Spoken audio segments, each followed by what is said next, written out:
So I want you to imagine walking into the Louvre, right?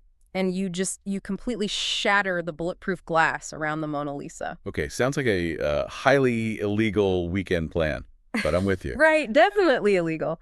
But imagine you do it. You roll up the canvas and you drag it across town to some neon-lit arcade. Just so people could actually afford to, like, stand next to it and see it. Exactly. Which sounds totally insane in the physical world. But in the digital ecosystem, communities are doing literally exactly that with their most sacred artifacts. So welcome to the deep dive. Yeah, it's a wild time. It really is. Today, for all of you listening, we are looking at a piece of 2015 internet history that is actively abandoning the very foundation it was built on entirely just to, survive the modern era. It's just a phenomenal case study in what happens when the historical value of a digital asset just collides violently with the technological reality of the network hosting it. Yeah. We're watching this live experiment in whether culture can be decoupled from its original infrastructure. Right. And the sources we have today paint an incredibly vivid picture of this whole migration.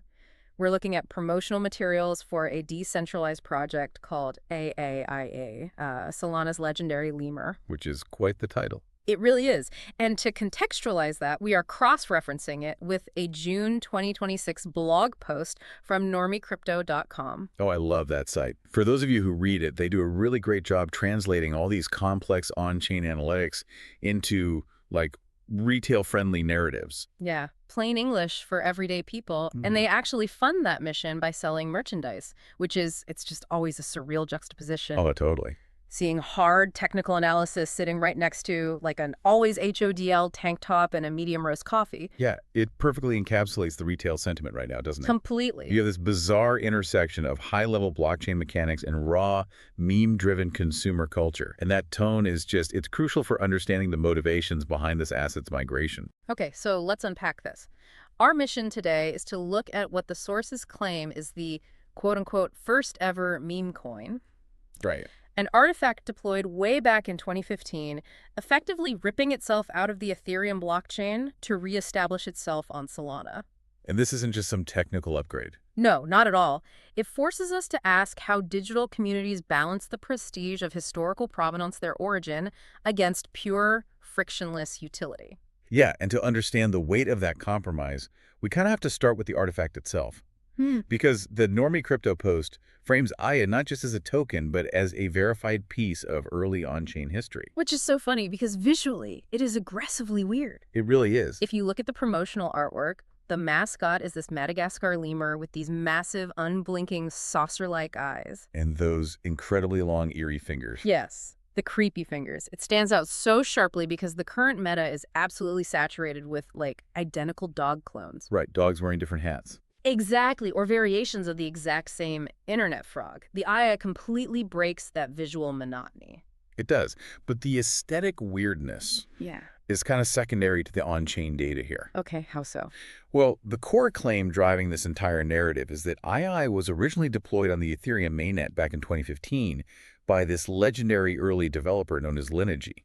And 2015, for those tracking, is basically the Jurassic era for smart contracts. Oh, absolutely. The sources literally call this the Genesis block of internet culture. They're positioning it as the blueprint for the entire meme coin architecture that dominates the industry today. Wow. And this brings us to that critical concept of provenance. Right. In a space where anyone can just fork a repository and launch a token in, like 3 minutes, provenance becomes the ultimate scarce resource. Because it's the history. Exactly. It's the immutable timestamp proving when an asset was born.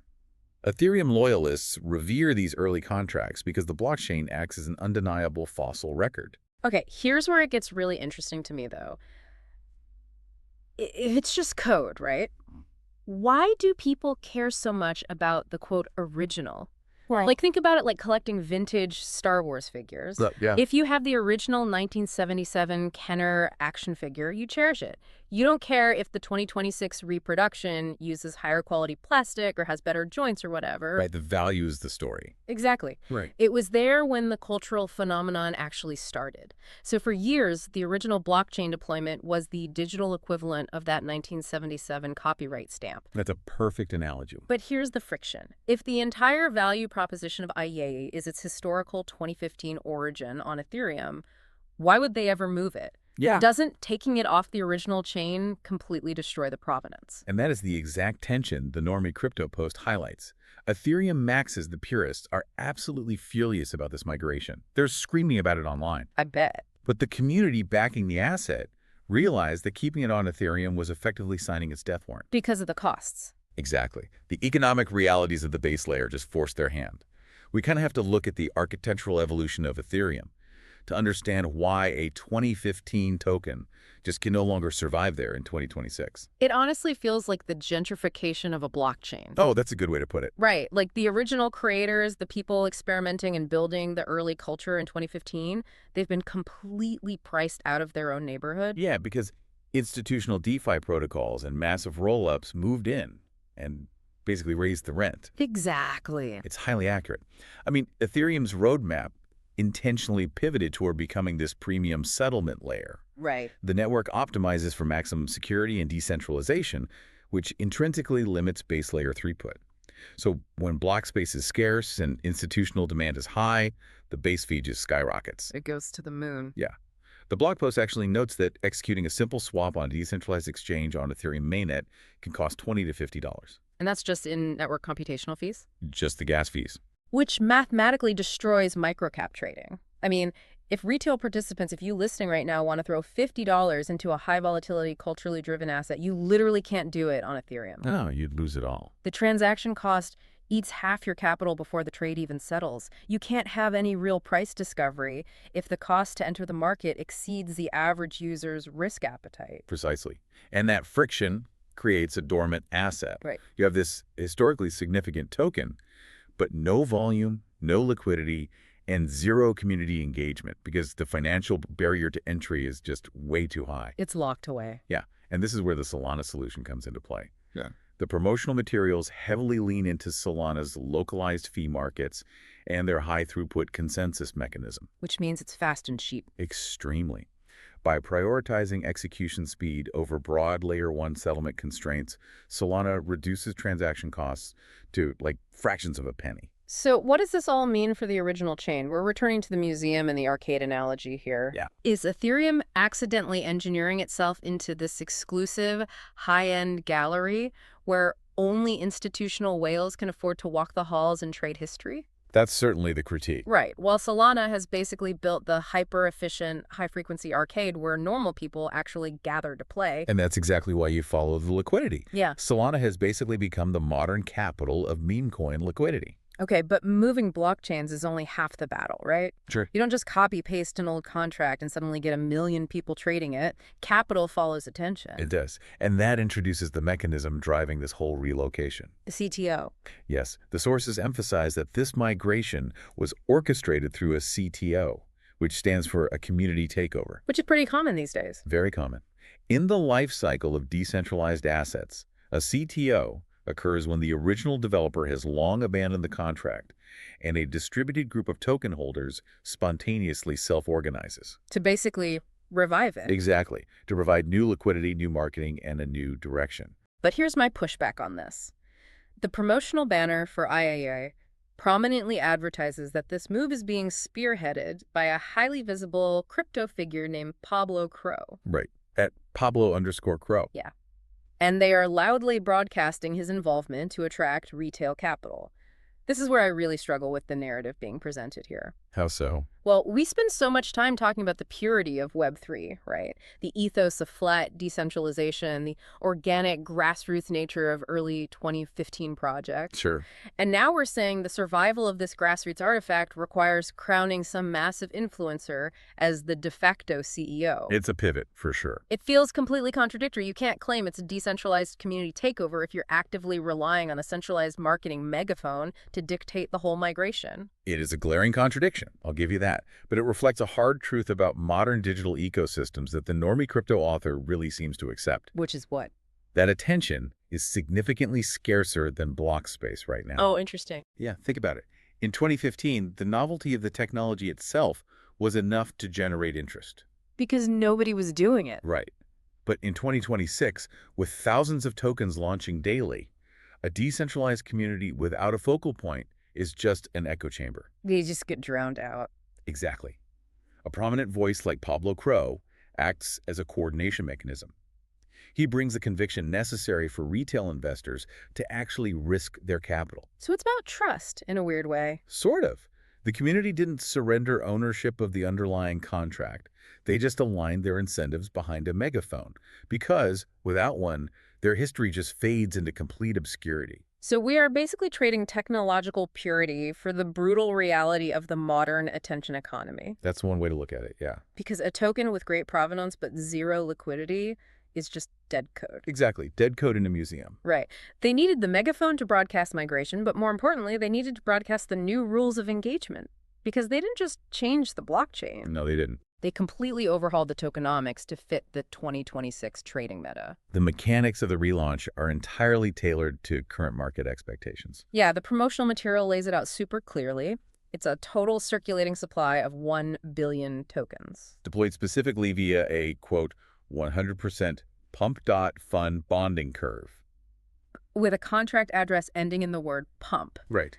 And the tagline attached to this deployment is fascinating. They call it fair, transparent, degenerate. Which is quite the trio of words. It really is. They are leaning so heavily into the, quote, fair aspect.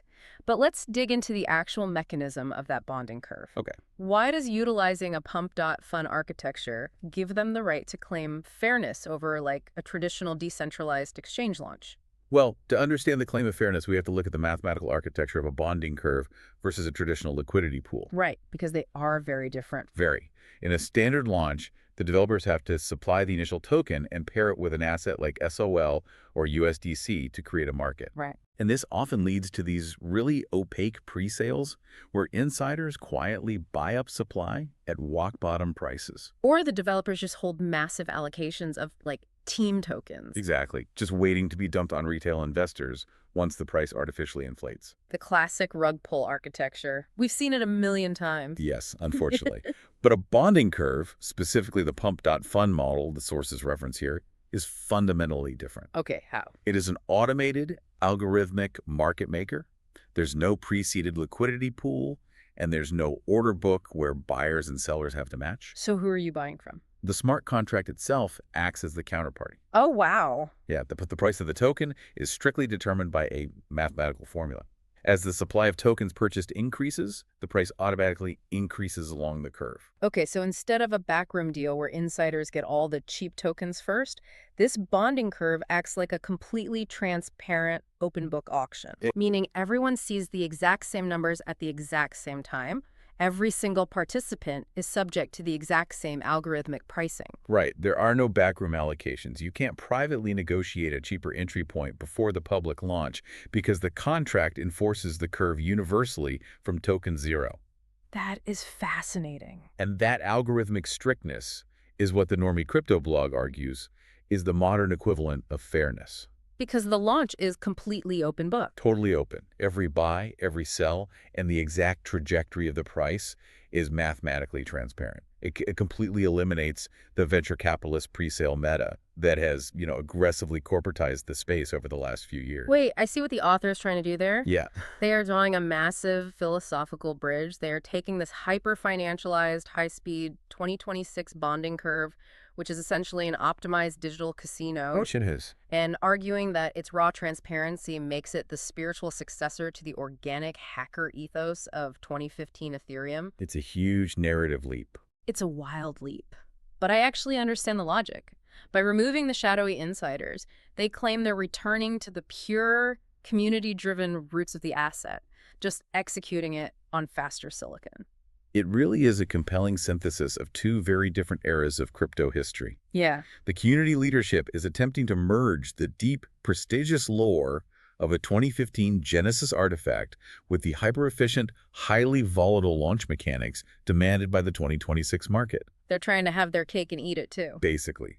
They're betting that the combination of historical narrative and frictionless trading will be the catalyst for a massive resurgence. It is a fascinating gamble, and honestly, it brings us full circle to the core theme of this deep dive. Right. This isn't just an analysis of a token with a bug-eyed Madagascar lemur mascot. As fun as that is to talk about. Right. It is a real-time observation of how digital culture mutates to survive. The community realized that if they left their legacy on Ethereum, it would slowly suffocate under the weight of institutional gas fees. It would just die. So they packed up the provenance, they utilized a massive social megaphone to coordinate the masses, and they migrated their entire ecosystem to Solana's high-speed rails. It's digital Darwinism. Digital Darwinism, survival of the most liquid. It is a perfect demonstration of the fact that in decentralized networks, history is not static. No. It's entirely fluid, shaped by the economic pressures of the present. Completely agree. Now, before we close this out, we do need to relay a very strict and necessary disclaimer highlighted in the normie crypto piece. Yes, very important. Meme coins, regardless of their historical provenance or the transparency of their bonding curves, are highly volatile digital assets. Highly volatile. They are built and traded heavily for entertainment and speculative purposes. The market dynamics here are brutal and unpredictable. And to be clear, nothing in the source material and nothing discussed in this analysis constitutes financial, investment, or legal advice. Exactly. The underlying rule of this ecosystem is absolutely pull-cord. Never allocate capital that you cannot afford to lose completely. Treat it like the arcade we talked about, you know? Have fun, but know the games are volatile. Yep.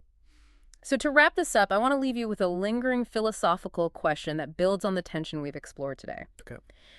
The ship of Theseus is an ancient thought experiment, right?